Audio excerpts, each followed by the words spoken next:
Hey there, Mr. Reddit here. Welcome back to another episode of r/entitled Parent Stories. Our first story we'll be reading today. My grandma called the cops on me for refusing to cut the neighbor's yard. After that, Karen slapped me because I was ignoring her. And after that, am I the jerk for not giving my brother and his wife the bigger room? Now for every thumbs up this video gets, one Karen gets the smaller room. I'll make you think I get the smaller room. So please smash that like button. And if you're new, subscribe and turn on notifications for new stories from Reddit every single day. My grandma called the cops on me for refusing to cut the neighbor's yard. My cousin was reminding me of this story and finds it hilarious. I was repressing it so well for 7 years. A little background is, I lived with my grandmother shortly after I graduated college and my mom passed. My grandmother has a tendency for treating anyone living with her like her personal help. She comes to me one morning while I'm on my laptop asking if I'll trim the neighbor's bush. This is so she can see down the street and it's currently blocking her view. I explain multiple times that it's on their property and she needs to talk to them about it. She tells me they won't mind and I ask to get them on the phone to confirm, but she doesn't want to disturb them. One could argue a loud power tool would also do that. We go back and forth for a good bit while she calls me lazy and entitled. After about 30 minutes, she threatens to call the cops, and I wish her the best of luck and go outside to clean my car and breathe, since I'm obviously not getting anything done inside. What got me nervous was she said something along the lines of, "I can tell the police anything, and they'll believe a little old lady over a young punk." I planned on leaving, but didn't want to look like I was fleeing in case she actually did call them. About 15 minutes later, 2 cop cars show up and I just roll my eyes. 2 officers go immediately inside and one is standing outside talking to me. I calmly explain my side of the story. Apparently, she's inside giving them a tale claiming she's being mistreated by me. I asked the police to explain the accusations and was told she claims I'm mistreating her because I'm quiet and I keep to myself and that I gave her a small bruise on the back of her arm above the elbow. The cop talking to me laughed it off, saying how that looks like she bumped into something, and this is the first time he's gotten a call for someone being too quiet. What's wrong with me? I think the cop who talked to me first could tell what I was dealing with and remarked how exhausted I looked. He told me they're writing it off and advised I stay somewhere else for a few days. He's dealt with calls like this before, explaining it's people who want to complain and others up in the crosshairs. Ends up, she hasn't even mentioned the bush. Her list of grievances hasn't gotten there yet. The other 2 cops had left, and the one who talked to me gave her a big lecture on how she's only allowed to trim things on her property, and some stories about serious altercations he's dealt with. I'm sure he was giving me ample time to pack, while also probably venting about this non-issue. I walk out with the officer, and she seems to think they're taking me to jail. I guess she thinks you get to take a duffel bag with you. He's making sure I have everything, including my car keys and a safe place to go. He also gives me his card in case I need any help in the future or just need to talk. As I leave, I hear her asking the officer if they'll let me out Monday, as she'll need me to run errands, and he's like, I don't know when he'll return, but you wanted him out, so we're working on that. He's smiling, but giving off a very, "Lady, that's your problem" vibe. I stayed with my girlfriend for at least a week while getting voicemails each day from my grandmother asking if and when I'm coming home. Have you ever had a relative call the cops on you? If so, why? Please let us know. I'm calling the cops on you if you don't hurry up and get to the next story. Karen slapped me because I was ignoring her. I am an 18-year-old male, born completely deaf and mute. Also, I am partially blind in my left eye. I live with my sister, who's 28, who had been taking care of me since our parents have passed. Recently, she got married and went on her honeymoon, so I'm on my own for a few weeks. This happened yesterday. Usually, whenever I go out, I am accompanied by my sister due to my disability. But now, since she is on her honeymoon, I had to go out alone. There was a new supermarket opened in our area, and I needed some items, so decided to go there and grab them. My bad for wearing a red-colored shirt almost similar to the employees working there. But if you look closely, you could see that it was not the uniform. I was at the electronics section looking for some batteries when I see an old man struggling to get some DVDs on the top shelf. Since I'm tall, I helped him. He thanked me, I can do lip reading, and went on his way. Then I began looking for the batteries. That's when I felt someone grab my left wrist. I turned around and a woman in her late 40s slapped me. She was speaking something, but I couldn't follow her lips as she spoke too fast. However, I was able to catch some words like, "You, ignore, job," etc. So I signed to her that I am deaf. Apparently, this was a wrong move because she became more irate towards the signs. Again, she was yelling something, but I couldn't catch anything. So I took my notebook and started writing that I am deaf and mute. Before I could finish, she grabbed my notebook and pen and threw them away. Then she slapped me again and pushed me to the ground. Luckily, by this time, a store employee came to see what the commotion was about. He saw me on the ground and helped me up. Then he asked me what happened. Before I can sign to him, Karen starts to yell at the employee. I don't know what she said as she was not facing me. After she finished, I signed to the employee that I cannot hear or speak. Fortunately, he understood and explained this to the lady, but she is still not convinced. She tries to get me again, but I moved away. Then I wrote and showed the employee to call the cops on her. The employee nodded and called the cops. Karen tried to run away, but the security caught her. The police arrived in about 10 minutes. They first talked to the employee who explained the situation about how Karen had assaulted me because she mistook me for a store employee. One police officer comes and speaks to me. I understood that he wanted my version of events, so I wrote everything down and showed it to the officer. Then they went to check the CCTV footage. Then they came back and asked me if I wanted to press charges. I gladly said yes. Karen was then placed in handcuffs and given a free ride in the back of a police cruiser. The manager then explained to me that Karen thought I worked there, and she became angry that I ignored her. She had been standing on my left side, so obviously I couldn't see her. The store manager then offered me a 50% discount on the products. I texted my sister about the events that happened, and she was livid. Oh, did I mention that my sister is a lawyer? She told me that she herself will be handling the case and would see that Karen would get maximum time. Court date is in around 40 days.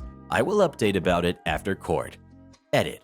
I noticed many were asking about masks. She was indeed wearing one, but during that encounter, she had it on under her chin and was not covering the nose or her mouth. Also, lawyers in India can represent their family in court as long as they are not directly involved in it and the judge is not a relative to the lawyer. If this happened to you, would you press charges on Karen or not? Please let us know. I dare you to press charges on me. Am I the jerk for not giving my brother and his wife the bigger room? My brother's wife lost her job, which has caused them to lose the house they were renting. My brother asked if they could stay with me. I talked to my boyfriend and he said sure. So I told my brother yes, but he can't bring any of their furniture with them. We don't have any room for any of it. Our spare room has a bed and dressers in it already. He'll have to find a place to store their things. He wasn't happy about it, but said okay, and that was that. When they started moving their clothes and whatnot in, they started complaining about how small the room was. I ignored it because they were used to a rather large house, and I was sympathetic because I know how it feels to go from having everything to nothing. I apologized and told them that this was the best we had. Issue. My son was in his room and started crying. I went in there to check on him, and my brother got mad. I usually keep his door closed when he's napping. I have a baby monitor, and I guess my brother saw how large his room is. It's not big at all, by any means. It's just bigger than the spare room. He asked why the heck we gave him the small room when we can just move our son into the spare room. I told him I'm not moving my son and all of his things into a different room when the spare bedroom is perfectly fine for the two of them as long as they don't try to move their entire house into one room. He got mad, she got mad, and they threw a fit. Then my brother asked why we don't move my son into our room.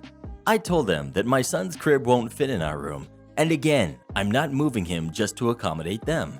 The last week or so has been very tense. Small comments here, cold shoulder there, petty shoulder checks from his wife if we cross close together. I've kept my mouth shut because I love my brother and I don't want to cause trouble. Plus, if they weren't so petty, they wouldn't be that hard to live with. They've started to complain that my son's crying at night is keeping them awake, which I get, but he's a baby. He only wakes once a night to eat, and that's not even all the time. This morning it all came to a head when my brother told me I should move into the spare room and let them have mine and my boyfriend's room so that they don't get woken up by the baby. When I told him no, he started yelling, calling me selfish and entitled, told me that I should let them have my room because my son is an annoying little jerk that keeps them up every night, all night. Where I may be the jerk, I saw red. Let me start this by saying I did not yell at my brother as he yelled at me. I said, "If you can't appreciate the room you were given, you can go elsewhere. My boyfriend and I have been more than accommodating to you. You constantly complain. You're ungrateful and rude. Get over yourself or get out of my house. ETA, I'm asking if I'm the jerk because my mother called and told me I'm the jerk for not giving the married couple the big bedroom with the connected bathroom. And apparently my other siblings agree.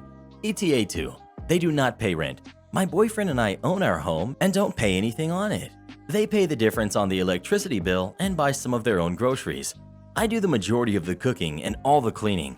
ETA 3, boyfriend and I are going to talk about kicking them out tonight when he gets off work. ETA 4, I will update y'all tomorrow." Well, what do you think? Is OP the jerk or is their brother the jerk? Please let us know. OP's the jerk for not kicking them out sooner. Have the students build it. I am a technology education teacher who always went above and beyond for my school, students, and administrators. I spent countless hours designing and building things for the school. Signs, murals, wall art, games, etc. I really didn't mind because I enjoy the design challenges that go along with these builds. That was until I received a pink slip. For those of you who are not aware, a pink slip basically means that I may be losing my job the following school year. This really upsets me because I had received great observations, become a role model for our students, and put in dozens of unpaid hours to create these side projects for the school. I had a meeting with my assistant superintendent who basically told me that she appreciated all of my hard work but didn't see much value in my program, and with budget cuts coming down the pike, I would most likely be losing my job. Now, it needs to be mentioned that tech ed is not like the traditional shop classes of the 70s where students would build birdhouses and ashtrays. My curriculum focused primarily on STEM with heavily involved hands-on applications. I related otherwise dry material to awesome projects that all the students enjoyed. Kids actually liked their schoolwork, and she knew it. It's also worth noting that both the valedictorian and salutatorian were going to Ivy League colleges to pursue STEM degrees. Needless to say, I was beyond livid. The week following the meeting, my principal asked me if I was interested in building some new games for the cafeteria that students could play when they finished eating. Easy table games like mini hockey, checkerboards, etc. to alleviate students from getting out of control. I explained that I could not complete the project and that was that. Until the assistant superintendent caught me in the hallway and told me, "Just have the students build it." So that is exactly what I did. I tasked my laziest and most unqualified students for a special project, the result of which was glorious. Checkerboards that didn't even have squares, hockey boards with splinters or uneven goals, laser-engraved puzzles that did not fit together. I thanked the students and asked the assistant superintendent to come on down to my lab because the students' projects were done and they were excited to show them off. In she walks, and upon seeing the projects, looks me dead in the eye. She now has a decision to make. 1, ask me what the heck happened, or 2, tell the students to their faces what a great job they did. She opted for choice 2, going on and on about how great everything looks and how proud she was of the students, while I had the biggest smile on my face knowing how crappy they turned out. I thanked her for suggesting to have the students build it as she left with essentially a pile of scrap wood. The projects never made it to the cafeteria. I resigned from that school and took a job that paid $12,000 more at a place where I was valued. They ended up keeping the position and begged me to stay on board. I realized resigning was my best option because I could get an early jump on all of the new openings as opposed to being let go at the end of summer, which would leave me with the worst schools that could not find a teacher.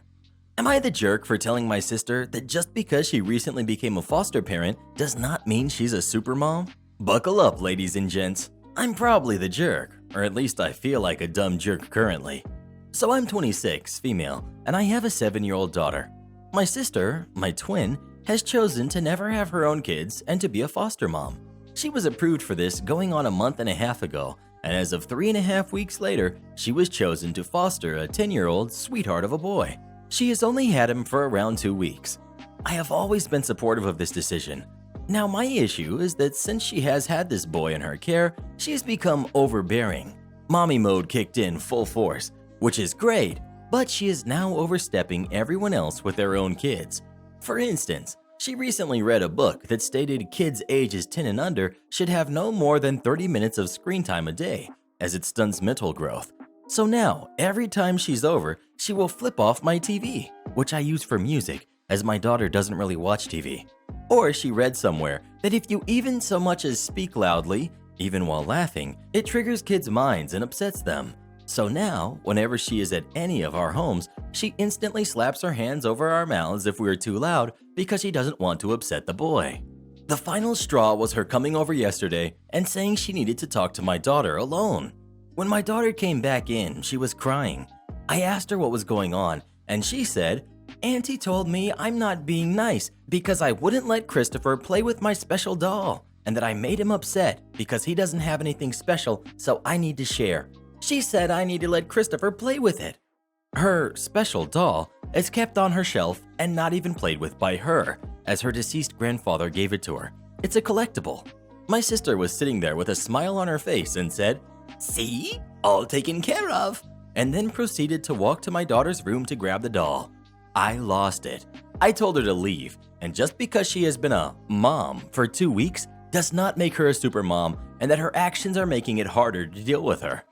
I told her that once she learned to act like an adult and stop forcing all of us to follow her pathetic rules, she would be allowed back, but not a moment before. I also told her that the doll is staying on the shelf and I don't give a darn who that offends. She's saying that I'm an insensitive jerk and will not be allowed to be around my nephew until I apologize. Well, who do you think is the jerk? OP or her sister? Please let us know.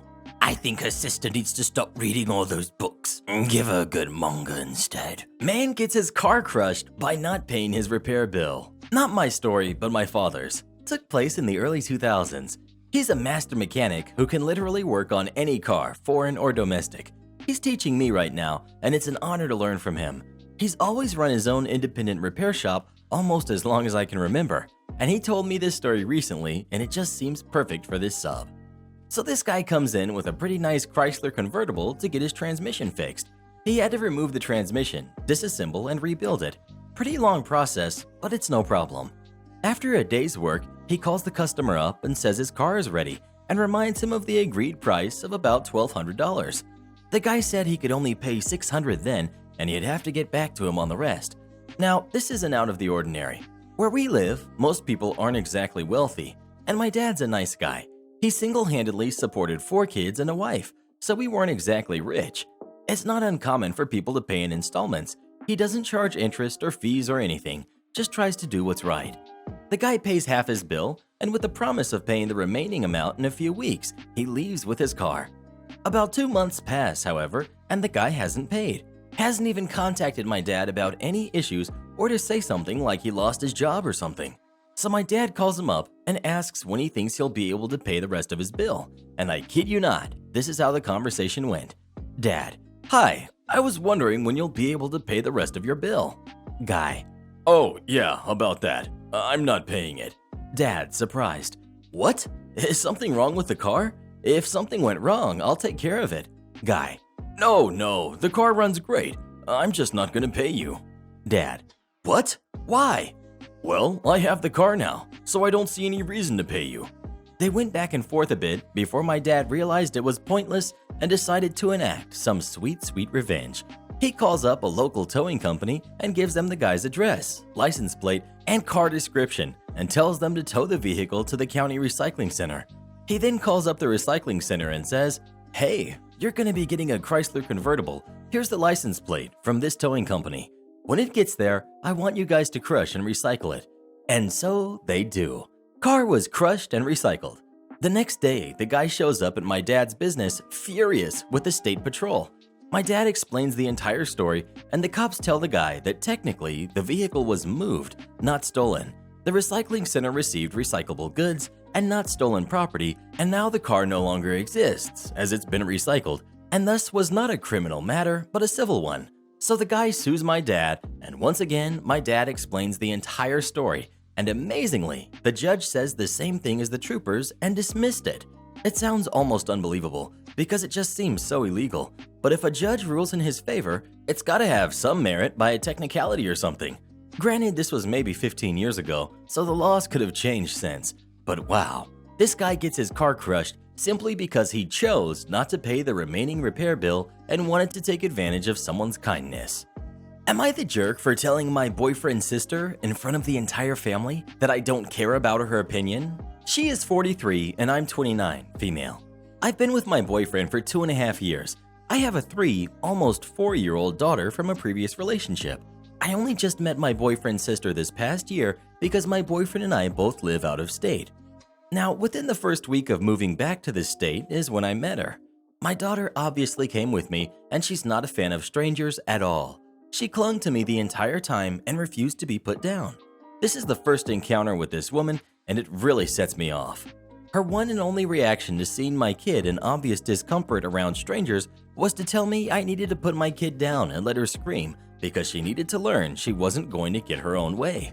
My boyfriend, who is a godsend, took my daughter upon hearing this and brought her outdoors to play and basically told his sister that it was none of her business.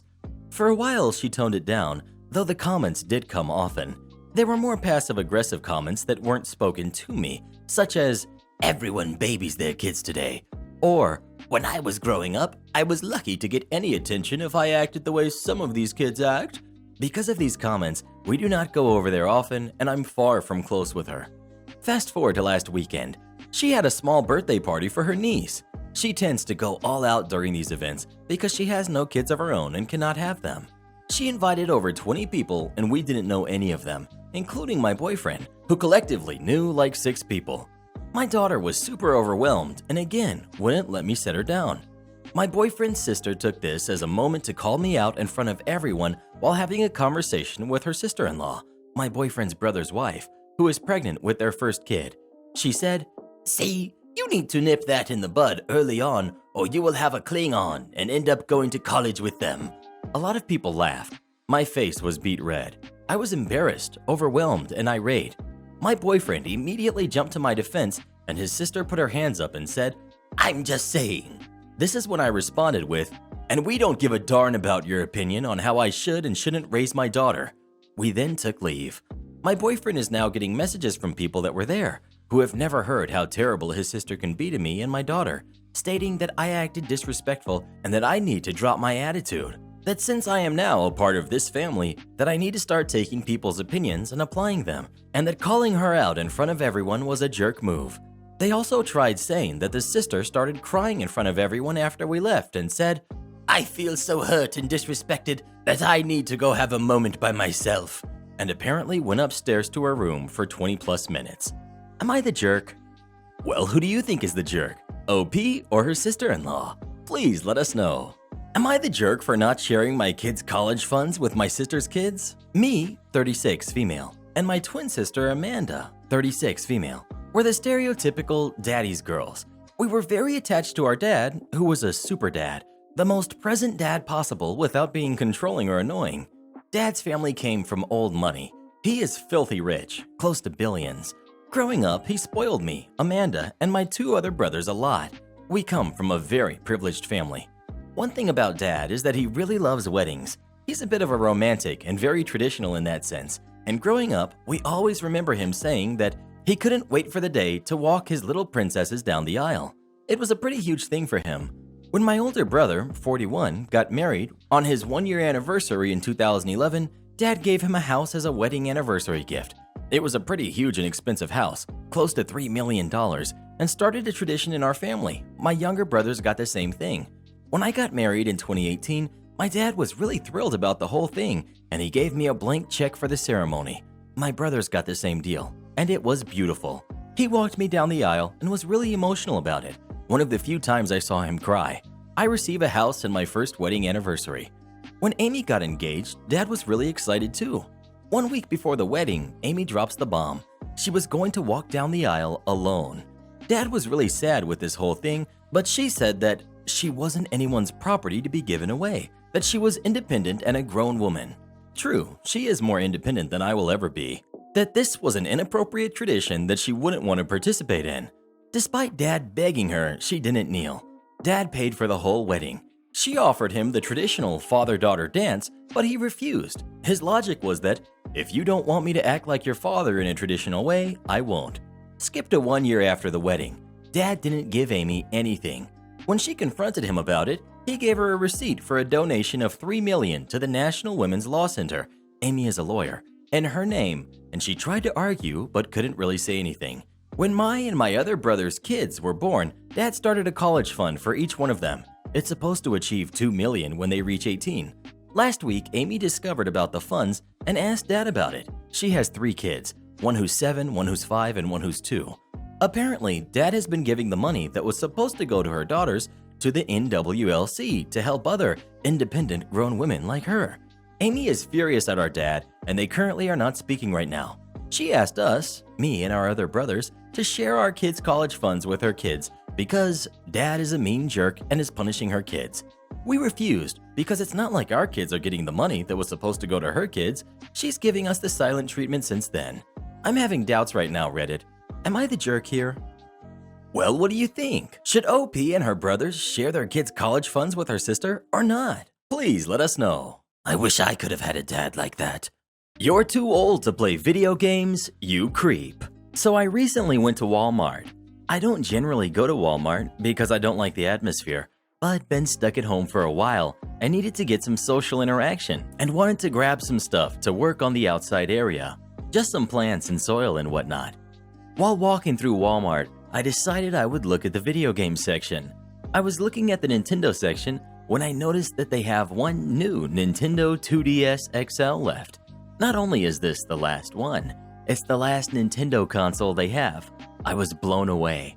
Recently, I had been doing some DoorDash to earn some extra cash, so I decided to splurge. I grabbed a person and was asking about honoring the GameStop price. Walmart still offers the price match guarantee, and GameStop had theirs $50 cheaper.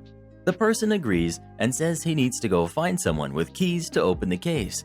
I stand there, waiting and flipping through Reddit for about 10 minutes or so, when a woman, entitled parent, and her son, the brat, and a Walmart associate comes up.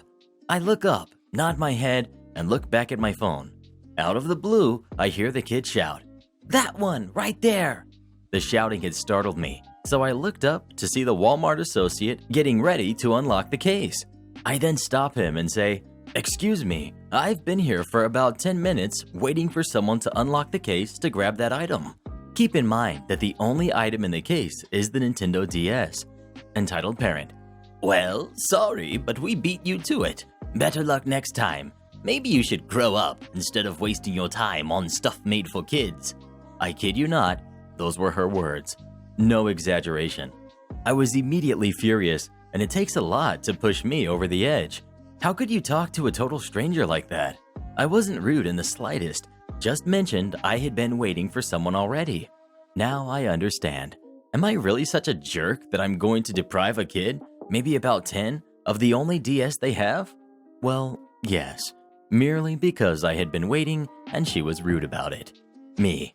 Ma'am, that was uncalled for. There is no need to be rude. I have been waiting for an associate for almost 15 minutes to get this item, and unless you've been waiting longer, I'm going to stand firm that I have the right to it. That's total BS. I've been here for almost an hour and have been waiting for an associate for almost that whole time to unlock the case. Walmart associate, secretly my hero. Wait, you just came up to me a few minutes ago.